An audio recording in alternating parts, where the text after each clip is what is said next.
나 행한 것으로 구원을 못 얻고 이 육신 힘과 애써도 죄 씻지 못하네. 나 혼자 힘으로 내 죄를 못 뺏고 나 단식하여 울어도 내 짐을 못 건네. 주여, 하나님 말씀 시편 119편 53절입니다. 한 절 합독합니다. 주의 율법을 버린 악인들 인하여 내가 맹렬한 노예에 잡혔나이다. 아멘. 한 번 더 읽을까요? 주의 율법을 버린 악인들을 인하여 내가 맹렬한 노예에 잡혔나이다. 아멘. 홍익사회, 홍익인간입니다. 지금 주제가 우리가 나아가야 되는 게 바로 그거죠. 홍익인간, 홍익사회. 우리 민족에게 내려오는 일종의 운명이면서 우리 민족 전체가 가야 될 운명이면서 숙명이고 또한 우리에게 주어진 사명이고 기쁨이죠. 후손으로서 이런 단어를 나타낼 때를 만났다 하는 것은요, 정말 참 기쁨입니다. 우리 민족이, 우리 국가가, 대한민국이 건군 이래, 당군 이래 이런 식으로 많이 하는데, 불과 1950년에서 우리가 지금 60년, 70년 사이에 되는 이 사이에 전 세계 사람들의 주목을 받는 그런 국가 위치에 있는 거죠. 이제 그런 때에 현재 모든 나라가 경제사회가 되니까 그런 거예요. 경제사회. 이 경제사회는 경쟁사회거든. 경쟁사회로 해서 넘어오다가 경제사회로 넘어오는 거예요. 약화된 거죠. 경쟁은 뭐로 경쟁했냐면 전쟁이죠. 전쟁사회, 경쟁사회, 경제사회. 이거를 홍익사회로 만들자. 당장에 뭐 그렇게 바꿔지겠어요? 그런데 이 일에 혼자서는 절대 안 되고, 대한민국이 쓰임받고, 대한민국 안에서 교회가 쓰임받자라는 어떤 주제가 있는 것이 이 홍익사회, 홍익인간입니다. 지난 시간에 일본하고 미국 경제에 대한 이야기를 했는데, 수요일이잖아요. 오늘도 수요일이고, 일주일 동안 기간에 걸쳐서 좀 시끄럽게 한 어떤 사건이 뭐냐면 경제 문제에 관계된 건 그래요. 지난 주일날 저녁에 제가 말씀드렸지만은, 지금 야당의 초선 의원 6명이 한국의 사드 배치 문제 때문에 중국에서 경제적인 압력이 강하다. 이 문제. 중국을 도대체 어떻게 알아낼 것이냐. 중국의 입장이 어떤 거냐. 그것 때문에 6명 간다 하는 것이 주일날 저녁에 내일 간다. 월요일날 간다 그랬거든요. 이제 오늘 수요일인데 오늘 왔는 거예요. 왔단 말이죠. 그러니까 월, 하, 수 2박 3일 갔다 온 거로 이제는 오늘 막 텔레비전이 자꾸 나오는데, 그러니까 논평하는 사람들이 한 연속 지난 금요일인가 토요일부터 한 일주일 내내 이 6명에 대한 것을 계속 텔레비전에 올렸어요. 그래서 오늘까지 이야기하는 걸 오래 보면서 중국에 대한 이야기를, 중국이 사드 때문에 우리한테 압박한다 하는 이런 이야기를 하는 걸 가만히 듣고는 제가 이제 그런 거예요. 지난 시간에 지난 수요일날 일본하고 미국에 대한 경제, 일본의 경제력, 미국의 경제력에 대한 것을 잠깐 언급했는데 그때 조금 못한 부분이 있었거든. 그러니까 넘어가려고 했는데 오늘 그것 좀 마저하고 중국에 대한 것을 한번 해야 되겠다. 지난번에 한번 언급을 했습니다만은 그때는 북한 문제에 완전히 맞춰가지고 우리 한국이 주도돼갖고 북한과 더불어서 중국에 어떤 영향을 미칠 것인가 이런 예술을 했는데 중국에 대한 경제력에 대한 건 이야기를 안 했거든요. 근데 이제 여기 경제 문제로 해가지고 사드하고 결교해서 중국의 압력, 이 문제를 가지고 우리 국민들이 사드 배치 문제를 지금 어떤 뭐 반대를 한다는 둥 정치적으로는 그것 갖고 반대하고 있고, 정치하는 사람들은 그거 표면적으로 그것과 반대하고 있어요. 국민들은 뭐 이미 성주가 결정이 됐으니까 성주 국민들만 지금 뭐 결사 반대 이런 쪽이 있단 말이죠. 뭐 어쨌든 진행이 될 것 같은데, 중국 경제를, 중국에 대한 이야기를 하고 지난번에 했던 그 미국하고 일본을 맞이하고 중국을 해야 될 것 같아요. 순서를 그래야 지난번 이야기하고 연결되니까 잠깐 중간에 이제 좀 중국 이야기를 좀 잠깐 하겠다는 말은 좀 해놔놨고 지난번 한 이야기를 계속해야 되겠습니다. 일본 모박이라고 그랬어요. 그리고 일본이 전 세계적으로 이 모박이라는 걸 가지고 경제 동물이라는 소리를 듣는다. 일본이 여기 적어놨잖아요. 일본. 그래서 이거는 지금 전 세계적으로 일단 경제 동물이라 해서 좀 미안한데 동물이라 할 정도로 집중한다는 거예요. 경제를 일으키는데. 그거는 지난 시간에 말씀드렸지만 1400년대, 1500년대 들어오면서 나타나는 그 네덜란드 쪽에 가서 수입하고, 그 다음에는 1900년대쯤 돼 들어와서는 독일에 가서 수입하고, 완전히 바꾸는 거지, 방향을. 네덜란드 같으면 네덜란드 쪽으로, 독일은 독일 쪽으로 완전히 올인해버린다, 이거죠. 그리고 우리나라 한국 전쟁 일나고 난 뒤에, 한국 전쟁 일나기 전에는 1945년, 만약 그때까지만 해도 미국하고는 적으로 해서 태평양 전쟁을 일으키는 게 말을 못하는 거예요. 그런데 1950년에 가는 한국 전쟁은 미국의 물자가 한국에 들어오는데 일본이 중요한 하나의 과정에 있었기 때문에 빼놓을 수 없잖아요. 전부 다 일본에 다 도착해갖고 군사 무기나 이런 게 전부 다 일본에 일단 직결해갖고 한국에 돌아올 수 있는데 중요한 어떤 그 과정이거든. 거점 지역이란 말이에요. 그래서 1950년 이래로 일본은 미국 쪽으로 올인해버렸다 이거죠. 미국. 여기서 이제 빠뜨릴 수 없는 내용이 미국하고 일본하고도 연결해서 정리하면서 빠뜨릴 수 없는 이야기가 하나 있고, 이게 우리 경제에 앞으로 정책 결정하는데 또 우리 국민들이 앞으로 반드시 이 부분을 알아야 되고, 모르고 그냥 넘어가 버리면 휩쓸려 버린다 이거죠. 그 요소를 이야기를 하려는 거예요. 그런데 미국에 대한 이야기를 조금 더 하면은, 미국의 현재 위기는 어떤 위기냐. 이 사람들이 1620년대부터 거의 한 1945년, 정말 2차 대전까지, 1620년, 1776년, 그리고 1945년, 거의 한 200년 조금 넘는 어간까지의 이 동안에 미국을 유지하고 있었던 거는요, 힘은 신앙적인 거예요, 신앙.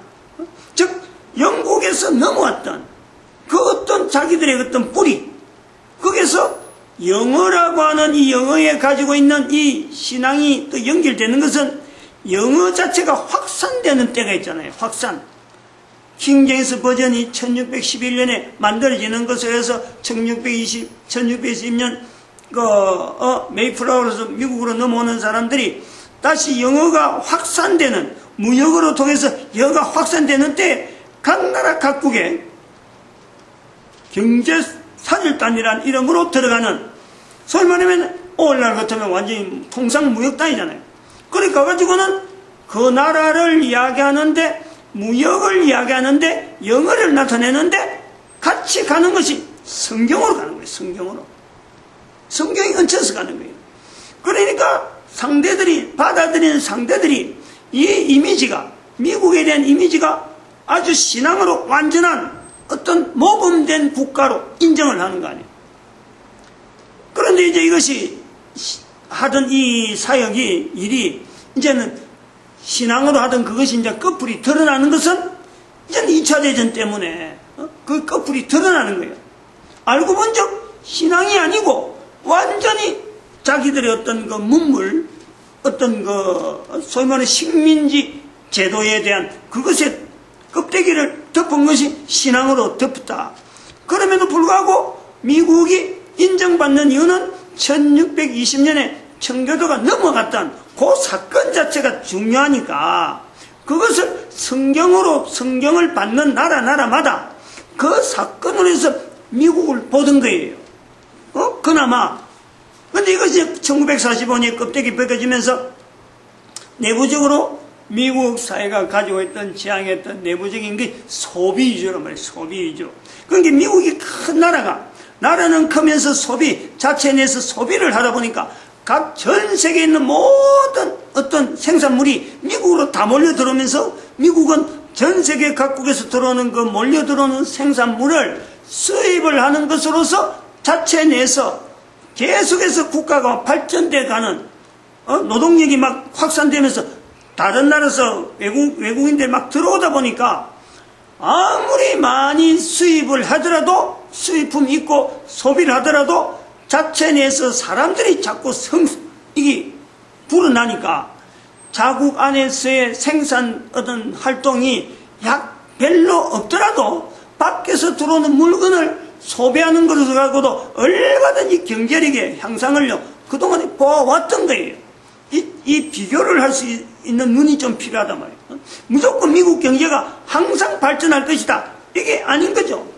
그것이 2012년에 나타났던 바로 그 금융위기, 금융의 위기로 우리가 본다면 2008년도에 미국발 금융위기가 바로 그런 요소하고 맞물린다는 그것이 표가 난 것이 뭐냐, 이제부터는 그렇게 안 될 거다 하는 1차적인 표가 2008년도에 미국 사람들 자체 내에서 나타내는 것이 뭐냐니까 이제 미국의 위기라는 요소에서 우리가 볼 때 왜 지금 미국의 대통령 후보들이 민주당도 그렇고 공화당도 그렇고 둘 다 경제 문제를 갖고 이슈를 갖고 나가느냐, 이제 미국은 지금까지 해오던 소비 패턴으로 해갖고 나오던 인종들이 막 몰리던 그 추세를 갖고는요 미국 경제의 발전이 없다라는 것에 대한 분명한 위기의식을 느낀다 이거예요.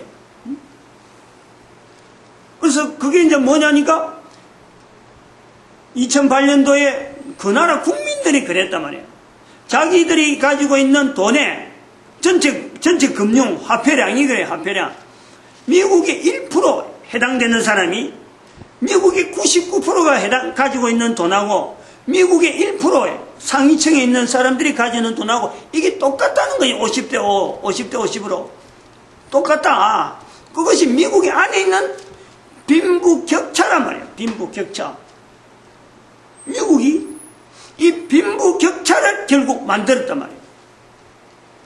그러면서 이제 또 요 문제가 하나 있고 미국이 지금 어렵다는 것이 뭐냐니까 두 번째는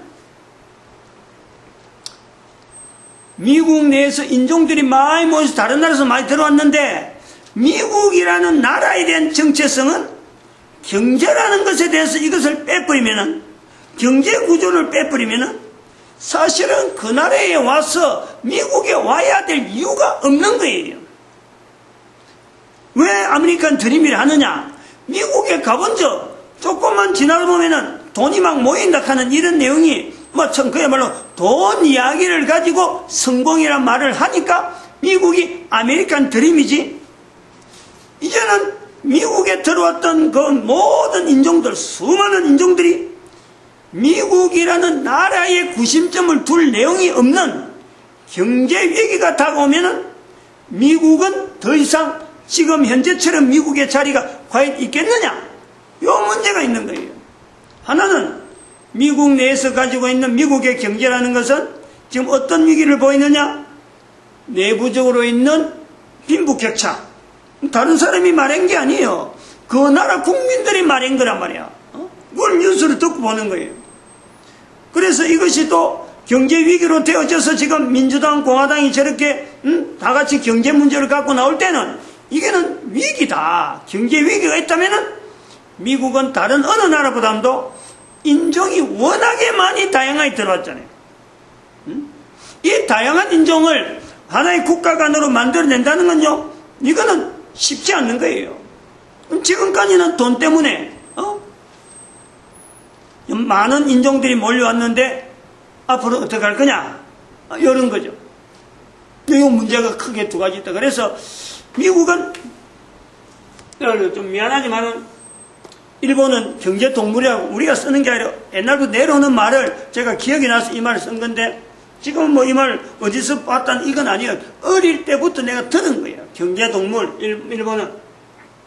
그것을 저는 이제 모방해서 찾아가지고 연예에서 일본 사람들이 워낙에 경제를 하기 위해서 막 국가 전체가 국민들을 막 몰아서 이렇게 가고 저렇게 하는 이것이 다른 데서 비추보기에는 워낙 일사천리로 하니까 경제동물의 형태로 보이지 않았느냐. 동물처럼 국민들이 움직여진다는 거예요. 그러면 미국은 어떻게 보느냐. 제가 볼 때는 그래요. 미국의 위기, 미국은 왜 지금 어려운 게 오냐 하면은 미국 국민들 하여금, 미국에 이민 간 사람들 하여금 모든 사람들을, 우리가 쓰는 말이에요. 이거는 그 사람들이 쓰는 말이 아니에요. 돈 벌레로 만들었다, 그걸 보는 거예요. 미국 사람, 미국으로 건너간 사람들. 그러면 아메리칸 드림의 그 밑바탕에는 돈이지, 돈 빼고 나면 없다는 거예요. 이런 내용에서, 지난번에 그 그림, 요 뒤편에 있는 그림, 요 내용을 잘 봐야 돼요. 잘 염두에 둬야 된다는 거예요. 이 돈벌레들은 어느 쪽에 들어가느냐, 위쪽이 되겠죠. 아무래도 돈 때문에 일어나는 일에 관계되는 것은 위쪽으로 가야 돼요. 그럼 요거는 풍선화폐라고 했어. 풍선화폐. 밑에는 진성화폐라고 그랬거든. 말만 갖고 하니까.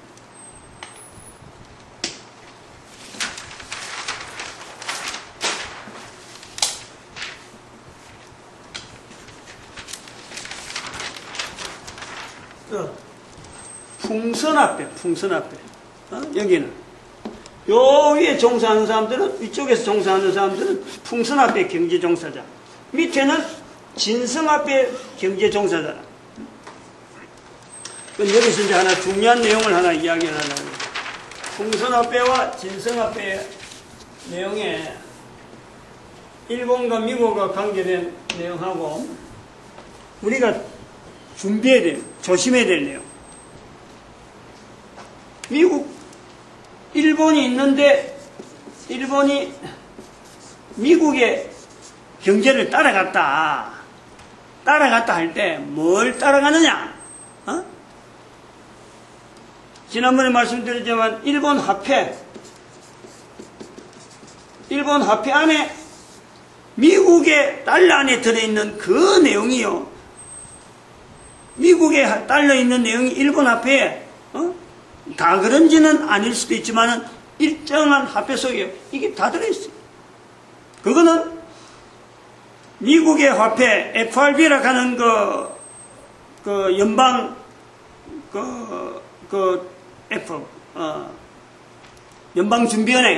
연방준비은행에서 가지고 있는 그 기능이 사기업이듯이, 즉 미국의 화폐를 만드는 여기에 국제적으로 가지고 있는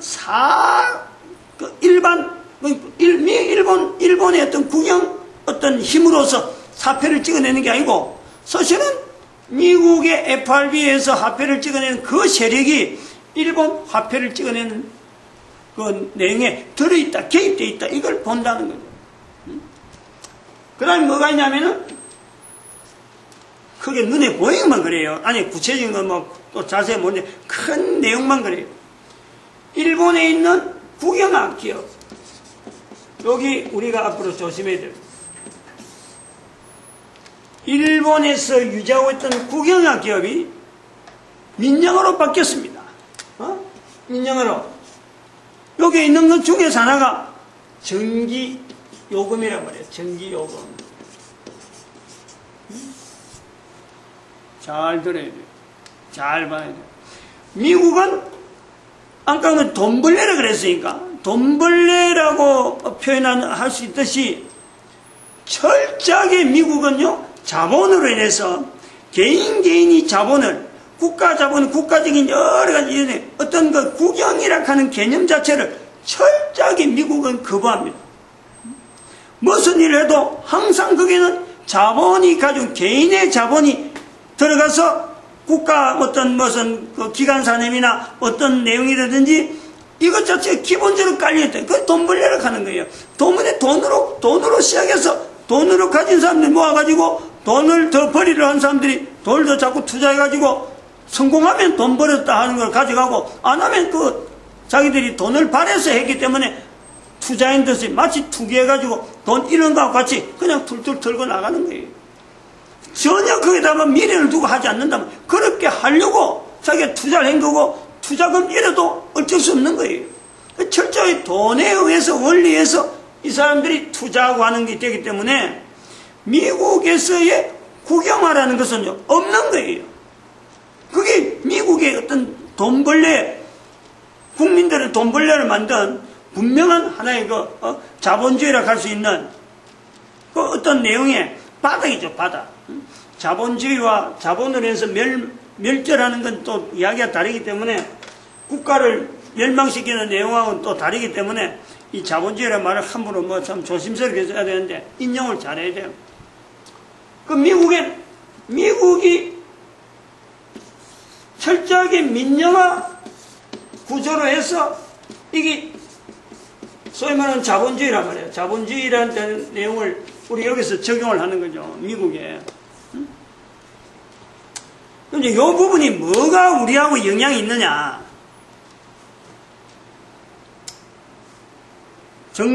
여기서, 민영화 우리가 현재 관심을 둘 게 민영화를 할 때 뭐가 있냐면은 이 철도가 있잖아, 철도가.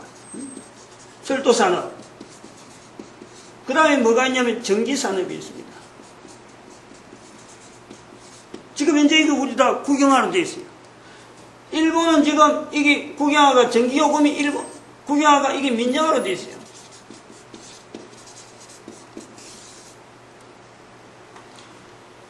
일본이 지금 일본 경제를 일본 자력으로는 도무지 못 일으키는 이유가 여러 가지 있는데, 섬으로 되어 있고, 어떤 교통 자체가 굉장히 어렵잖아요. 섬으로 되어 있기 때문에. 우리는 한 땅덩어리니까 얼마나 교통이 좋은 거예요. 버스 타도 되고, 기차 타도 되고, 일반 교통으로 가지만, 일본은 섬과 섬 사이에 연결하는 거 기차로 갖고 기차가 선으로 있고 나머지는 또 기차에서 파생돼 가지고 비행기 내지는 또 이런 일반 교통들이 연결되는 거. 그러니까 기간 자체가 이것 자체 근간이 철도로 돼 있어. 철도로 섬과 섬 사이를 연결하는 거는. 근데 철도 자체는 아직까지 확실히 철도가 민영화됐다는 건 아직 모릅니다. 근데 요 민영화라고 하는 이 내용이 뭐가 있냐면은 민영화하고 우리하고 무슨 관계 있느냐? 우리는 아직 이것 자체가 안 돼 있는데, 민영화로 되면은 필연적으로 요금을 내는 거예요, 요금을. 지금도 우리나라가 지금 한전에, 이거 잘 들어놔야 돼요, 한전도 이러네요. 한전의 전기요금이 누진제로, 가정의 누진제로 지금, 한전에서 요금이 이익이 많이 나는데, 한전 이익이 많이 나는데, 누진제 혜택, 이거 좀 조절 안 할 거냐? 지금 나오는 거예요. 아웃순이 자꾸 나오는 거예요. 이거 말이죠. 국민들이 만약 여기 어떤 연결돼가지고, 국민들 전체가, 저 이야기한 내용이 바로 요점이 거 있는 거예요. 한전이, 이 전기자 지금은 국영기업으로 되어 있는데, 철도도 그렇고, 철도나 한전, 대체할 수 있는 민간이 돈이 있다 그래서 얼마든지 할 수 있지만은, 국영기업으로 되어 있는 이 기간산업, 철도, 그 다음에, 전기, 대한민국의 산업구조, 대한민국의 반도 위치에, 섬도 아니고, 어떤 미국처럼 큰 어떤 자본주의로서 처음부터 형성된 게 아니고, 우리나라처럼 반도에 들어있으면서 이 조그만 나라에 있는 내용을 만약에 이것 자체를 민영으로 했다 그러면요, 이거 미국 살리는 게 되는 거예요. 미국을. 일본이 지금 힘을 못 쓰는 이유가 한전을 민영으로 해버리니까, 전기요금을 민영으로 해놨으니까 전기요금에 대해서 국민들이 부담해야 될 내용이요, 어마어마하게 많은 거예요. 어마어마하게 많다니까. 전부 다 그 원자력 발전소가 전부 다 민간인 기업으로 다 들어가고 지금, 그래서 이렇게 하고 그 돈을, 그걸 갖고 국가에다가 납품해서 국가가 일단 이거 전체를 사가지고 요금을 매기면서, 이게 지금 관리하고 있단 말이에요. 요금이 민영화가 된다고 하면은, 이거는 요금 자체 체계는 지금 그 구글 같은 경우를 보면 분명히 나와요. 구글 인터넷에 나오는 거 아니에요. 이 인터넷을 하는 이 구글에서 광고 내가지고 구글이 막, 이 사업을 이제 올리는데, 그 내는 광고비에서 나오는 이런 수익금, 이런 것이 자기들이 세금을 안 내려고 저 세금이 제일 싼 어떤 나라에다가 본부를 두가지고 그쪽을 거쳐서 자기들이 미국에 실제로 그 돈이 들어가도록 그래 만들어낸다는 거 아니에요. 미국은 이게 발전했다니까. 요금제에 대한 요금을 내가지고 이 요금을 관리해서 인터넷을 통해서 지금은 전부 다 모아지니까 이런 것이 발달했기 때문에 그 자본금을 해서 투자해가지고 시설 만든다 뭐 하는 것은 굉장히 발달하기 때문에 일본에서 지금 요금 내는 거, 전기요금 낸다 뭐 요금 내는 거요, 전체가 다 지금 미국의 돈이 다 들어가도록 만들어진다. 민영화를 하면 그래 될 수밖에 없어요. 민영화를 하면 아무리 요금 제도가 일본 내에서 돌아가도록 만들어놔도 지금은 글로벌 시대에 대하고 인터넷을 다 활용해야 되는데 전부 다 경쟁을 하고 들어가는데 꼼짝 못하게 지금 이 일본 경제는 지금 미국한테 또 하나의 발목이 또 잡힌단 말이에요. 우리나라도 마찬가지. 앞으로 현재 있는 기간산업으로서 철도산업, 전기산업 또 어떤 게 나올 수 있으면 많이 만들기 좋아요. 우리는 국영화를 많이 만들어서 금액을 낮추는 쪽으로 자꾸 나가야지, 한전처럼 돈이 남는다 그래갖고 이거 다른 기업, 일반 민간 기업이 돈을 벌게 하기 위해서 사업을 벌이고 더 확장하고 시설 좋게 하기 위해서 뭐 한다. 국민들이 반대를 해야 돼요. 왜냐하면 이 자금 자체가 돈이 요금으로 빠져나가는 이것을 하는 건 이게 바로 진성화폐라. 진성화폐. 이 위에 있는 풍선화폐하고는 전혀 달라요. 그냥 마구잡이 돈 찍어내는 게 아니고 이거는 요금 내가 쓴 만큼 내는 거기 때문에 엄청나게 조심해야 되는 거예요. 이거 요금 내는 것이 만약 미국 쪽으로 들어간다든지 다른 나라로 들어가게 만드는 이런 채널에 기간산업이 걸려버리면요, 정말 국민들이 아무리 벌어도 아무래도 결국에는 판돈 나가듯이, 노름판에 판돈이 빠져나가듯이 요금 내는 그 돈이 전체가 다 외국으로 다 나가버려요. 국가 자체 개념에서 국가 경제를 생각할 때 이거 공공요금 요거 국영화 돼 있는 걸 가지고 현재 유지하는 거, 그 다음에 지금 전기요금 같은 이런 거 같은 거 지금 뭐 누진자가 해서 막 돈이 막 나올 때요, 한전 자체가 조심해야 될 게 뭐냐면은 공정하게, 정말 그 국영기업이기 때문에 또 요 이야기를 해야 돼요. 이 민영화 되지 않으려고 그러면은 철도산업, 전기요금 일을 하는 사람들, 국영기업이라고 하는 사람들이 이 노조 자체를 특별히 취급해야 돼요. 지금처럼 이 사람들 노조 인정해주면 안 돼요. 국영기업으로 계속 유지하는 조건에서 노조는 철저히 법을 해가지고 철도산업이라든지 철도노조나 전기에 관계된 이 한전노조, 지난번에도 한전노조 뭐 이렇게 뭐 데모하는 그런 게 있었는데, 이 노조는 노조법을 바꿔서라도 여긴 특별히 다른 관리를 해서 일반 노조하고 분리시키고 노조 활동을 하는 이 부분에 제약을 많이 가야 되고, 이익금에 대한 내용에 이야기할 때 어느 이익금이 나오면은 그 이익금에 철저히 투명해갖고 어떤 레이트 이상에는요 절대 변수를 다른 데 뭐 장부로 옮겨나든지 다른 데 준다든지 뭐 하청업체 해가지고 뭐 이래 분산시켰는데 이런 거 철저히 없애갖고 어쨌든 간에 국민들의 국익, 국민들의 공익과 국가의 국익을 위해서 이 국영기업이 운영이 돼. 그렇지 않으면은 그냥 껍데기로 날아가 버려요.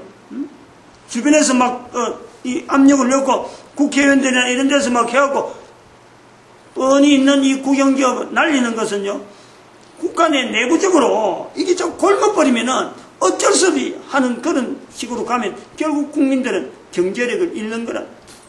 나가는 그런 모습. 요 내용을 좀 이야기를 하고 싶었어요. 이거 국영화 되어지는데 지금 현재 일본하고 미국하고 걸려있는 이 문제, 우리도 너무 문제가 아니고 이게 타산지석이 아니, 완전히 이 타산지석으로 보든지, 그래갖고 이거 우리가 조심해야 될 거라고 딱 붙잡아야 될 어떤 요소지. 허리멍텅아 해갖고 뭐 이거, 그것도 하니까 우리 따라한다. 아까 텔레비전 보니까 전기요금 이야기하는데 그 비교되는 나라, 우리나라 전기요금이 누진제다, 다른 나라는 누진제 없다 하는데 일본하고 미국을 예를 들어요. 그건 예 들면 안 되는 거예요. 그거는 거기는 이미 국영화에서 민영으로 넘어가는, 민영으로 돼 있는 나라, 그 사람들은 누진제 할 필요가 없는 거지. 쓰면 쓴 대로 돈 나오는 거니까. 그런 나라를 텔레비전에 지금 같이 비교하는 거예요. 비교하도 그런 식으로 비교하면 안 되지. 비교한 사람도 비판하려고 비교한지 모르는데 비교를 정말 잘못하는 거죠. 지금 우리나라에서 하고 있는 이 국영, 철도하고 전기는요, 유지해야 되고, 그 다음에 또 제 개인적으로 바라는 것은 뭐냐면은, 카드 요금, 카드. 지금 카드가 각사마다 다르잖아요. 이 카드를 사실은 카드 관리를 국영화 시켜야 돼요. 국영화 시켜야 돼요. 방법이 어떻게 있는지는 어떤 내용이 있을지 모르지만은, 어떤 연구를 많이 해서 카드를 국영화 시켜야 된다. 이 돈 자체, 돈을 막는다는, 밖으로 나가는 돈을 막아야 된다. 그 요소 때문에 그런 게 있다, 이런 거죠. 그 다음에 이제 중국 경제를 한번 이야기를 해보려고 해요.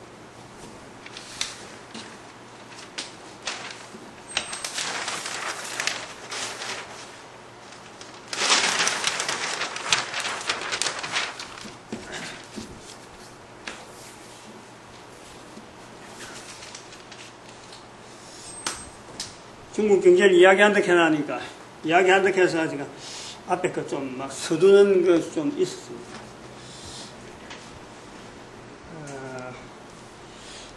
중국 경제를 이야기할 때 우리가 제일 먼저 생각해야 될 것, 중국은 국가 운영이 되는 건가? 중국이 현재, 중국은 국가 운영, 국가가 운영되고 있나? 국가가.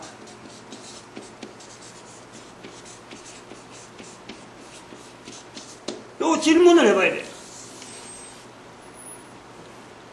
우리나라 사람들이 중국에서 경제제재 들어오면 어떠나 하고 그러는데, 그거 들어오는 내용을 걱정하기보다도 요 질문, 중국이 우리나라 경제제재 하지 않느냐 하는 요 질문을 하려고 하지 말고, 중국은 국가가 운영되고 있는가, 국가로서의 하나의 일반 다른 국가처럼 일반적인 통상적으로 국가가 운영되고 있느냐 하는 질문을 해봐야 돼요. 그러면은 분명히 두 가지 답이 나옵니다.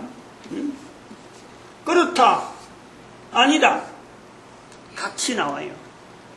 근데 그렇다 할 때 이유가 있어야 되는 거고, 아니다 할 때는 분명히 이유가 있는 거죠. 국가가 운영되고 있는가? 그럴 때 그렇다 하면은 뭐냐면은, 이 그렇다 할 때 여기는 아니다도 마찬가지. 두 개가 같이 들어가는 거예요. 공산당으로 운영되고 있는 중국이에요.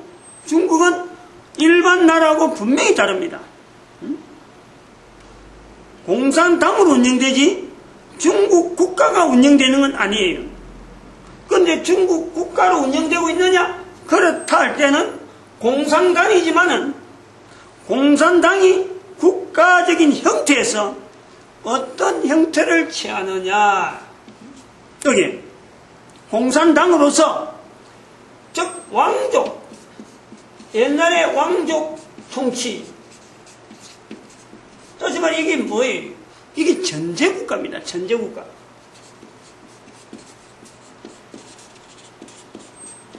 이 전제국가 형태라는 거예요. 전제국가. 아니다 할 때는 이게 공산당이기 때문에 일반 나라하고는 나라에서 통치된다라고 볼 수 없다. 아니다. 공산당이다. 공산당으로 통치되지만은 국가가 운영되느냐? 그렇다. 공산당으로 운영되지만 왕족 통치다. 이거 왕족. 전제 정치다. 왕족 통치. 딱 공산당이라는 공산당이 자체가 당 자체가 왕족이에요. 왕족. 똑같아요. 청나라 시대나 공산당이나 지금 똑같아요. 다른 것은 청나라에서 못했던 거, 정말이 2000년 동안 못했던 전체, 중국 전체가 통일되어 있다는, 그것을 공산당이 했다는. 그러므로 공산당으로 중국 전체를 통일했으니까 이 공산당의 위치가 청나라의 어떤 전체 마지막 청나라를 없애버리고 새로운 하나의 왕족으로서의 이 공산당의 위치가 있는 거예요. 이걸 알고 들어가야 돼. 중국 사람들은 이야기한다. 중국과 경제가 있다. 어떤 경제 교류한다. 어떤 내용이 있다. 중국은 여전히 우리는 전 세계 어느 나라보다도요, 우리 대한민국이 중국에 대해서 너무 잘 알아요. 일본이 중국 아는 거하고는 전혀 달라요. 북한이 아는 거는 바로 옆에서 뭐 수정되니까 비교해 볼 것도 없기 때문에 남한보다는 오히려 약해. 그러나 우리가 중국하고 같이 한 면이 붙어 있는 이 압록강을 통해서 늘 붙어 있는 이 교류로 말미암아 서해로 저기서 가장 가까운 나라, 가장 가까우면서도 가장 먼 나라로 있는 이 한국 땅이라고 하는 이 때문에 전 세계 어느 나라가 아무리 알려고 해도 알지 못한 내용을 우리는 그냥 몸으로 익혀져 있는 거예요. 누가 뭐라든지 그것 자체는 변할 수 없는 그 요소가 있는 거예요. 중국 자체에서 가지고 있는, 대한민국 사람들이 가지고 있는 요소는요, 중국은 철저히 중국이라는 나라, 옛날에 우리 같으면은 대국이죠. 대국이라 하는 그 범위를요 절대 벗어나지 못하는 거예요. 철저하게. 그래서 아이락 하는 것에서 공산당이라 하는 이것 때문에 하나 더 연결해 볼 때는 이거는 철저하게 중국이라는 땅, 이 범위, 요 범위가 있다. 중국 사람이나, 지금 중국 사람이나, 현재 중국의 국민이라 하는 사람이나, 자기들이 국민이라 하지만 실제로는 당에 있는, 공산당에 있는 어떤 범위로 보면요, 하나의 자기들로 차별되어 있는 거예요.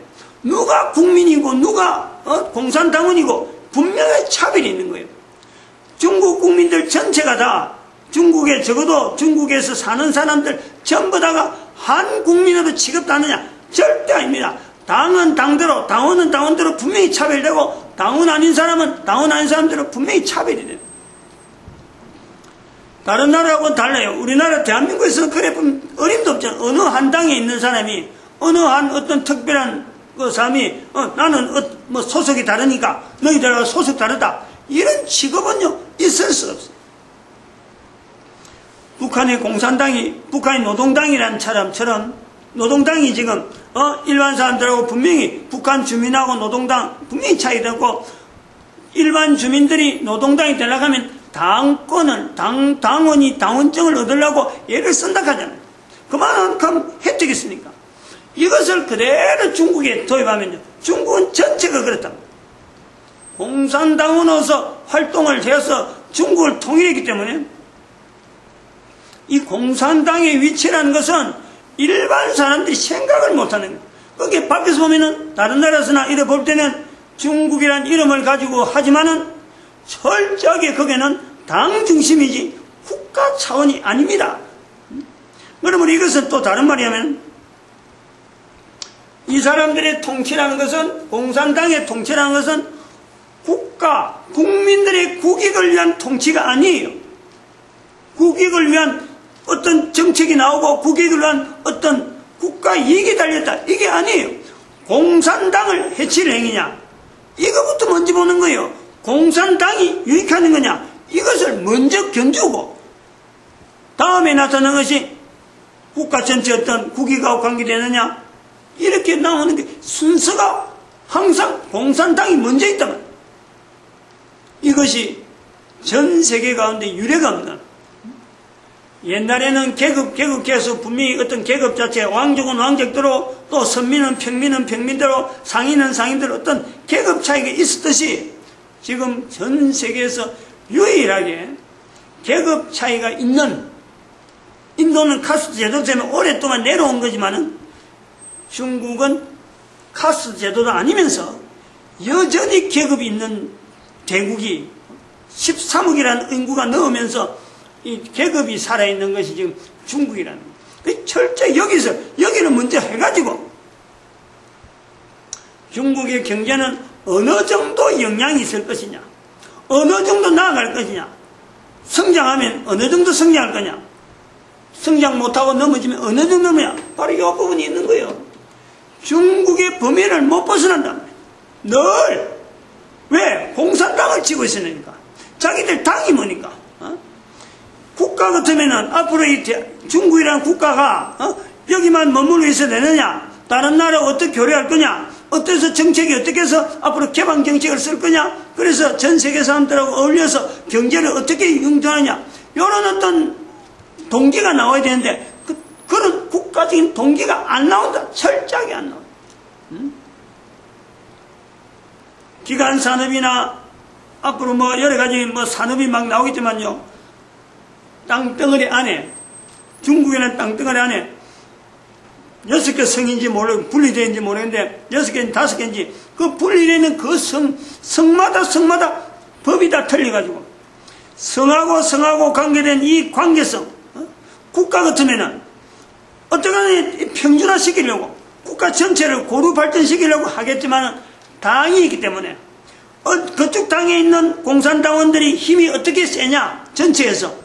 안 그러면 또 다른 당에 있는, 다른 지역에 있는 공산당원이 전체 당원들에서 어떻게 영향을 가져가냐, 여기에서 견주어가지고 전체적으로 국가 전체를 살피려고 하는 우선이 공산당이라는.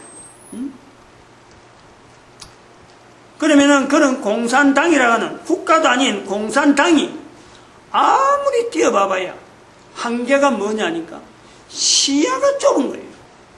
세계를 보는 눈이 다르고 현재 세계가 어떻게 돌아가는 거고, 이것 자체를 전체가 다 아전인수격으로 전부 다 중국 사람들의 땅이 워낙 넓고 여기도 다뤄야 될 길이 많기 때문에 다른 나라가 자기 나라한테 타치하는 이것만 막아버리면은 제일 그냥 평안 위주고요. 그것만 없는 그런 나라를 지향하는 소면 한 당이 계속해서 여전히 어떤 내부적인 이런 결속을 통해서 여전히 유지하는 것이요, 이게 제일 안전이에요. 제일 큰 문제. 경제 문제, 다른 거 어떤 문제 다 뒷전이에요. 뒷전. 제일 중요한 것이 국가 통합, 어떤 당의 내부 결속, 어느 한 당이, 어느 한 지역에 있는 당이 여기나 맞다 그래서 나는 우리는 독자적으로 하겠다, 이런 내용이 안 나오도록 당을 결집시키는데 우선적이다. 겉으로 표현되어진, 겉으로 하는 한국 물건을 산다든지 한국 사람들 요래 왔다 갔다 하는 거, 그 당이 있는 그 지역에 있는 사람들과 관계, 그 사람들이 표현이지 국가의 어떤 시체하고는 전혀 관계없어. 국가란 자체가 개념이 없는 거예요. 요걸 고려해가지고 지금 요 국가로 운영되느냐, 여기에서 중국의 한계성, 즉 글로벌화 되는 것 자체가, 글로벌한 말 자체가 나오기 어려운 것은 공산당 자체가 붕괴 안 되면 안 되는 거예요. 공산당이 붕괴돼야 그때서 나오는 것이 글로벌한 문제지. 그럼 그러므로 중국 자체도 알아야 될 게 뭐냐, 알아야 될 내용이 공산당으로 전체 통일되어 있는 이 요소가 공산당이 잘해서라기보다도 대한민국에 있는 이 자체가 있는 위치, 대한민국 가지고 있는 이 위치 때문에 하나님께서 지금 중국이란 땅덩어리를 적어도 공산당으로 하여금 하나의 통치에서 놔두는 거지. 한국이 일본하고 관계라든지 남북 간의 문제라든지 이런 부분에 어떤 자력으로 해결할 수 있는 길로 가야 될 방향을 지도를 찾고 나가면요, 중국의 붕괴는 하지 않을래 봐야 누가 야 그거 하지 마라, 붕괴하지 마라 억지로 깨매려고 해도요, 붕괴는 지질로 되는 거예요. 중국의 붕괴, 당 붕괴가 지질로 된다니까. 왜? 대한민국의 정책이라든지 어떤 옆에 우방국가서 일본 자체하고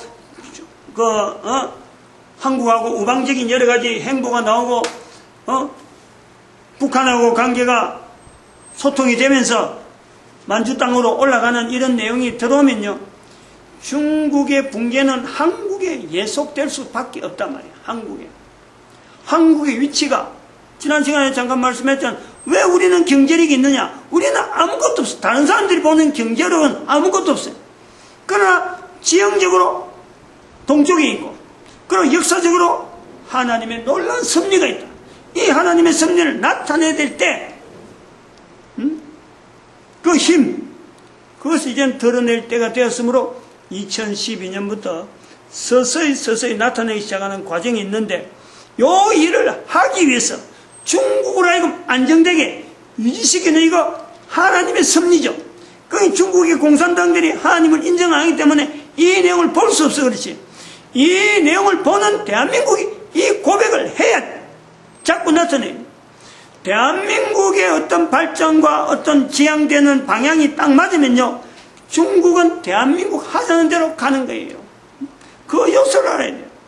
일본의 잠재력, 한국의 이 잠재력, 그리고 중국의 이 어떤 인력, 이런 내용을 가지고요 연결해 가면은 중국 자체의 좀 무너지는 속도가 그냥 붕괴로 해서 완전히 이 혼란 상태의 붕괴가 아니고 자연스러우면서 안정적으로, 중국 전체가 안정적으로 하면서 어떤 국민들에게 평안을 주는 이런 것 속에 와예, 그래서 중국 국가라는 국가 자체가 진정 살아나는 그런 역사가 있단 말이에요. 여기 마치겠습니다. 기도드립니다. 할렐루야. 함께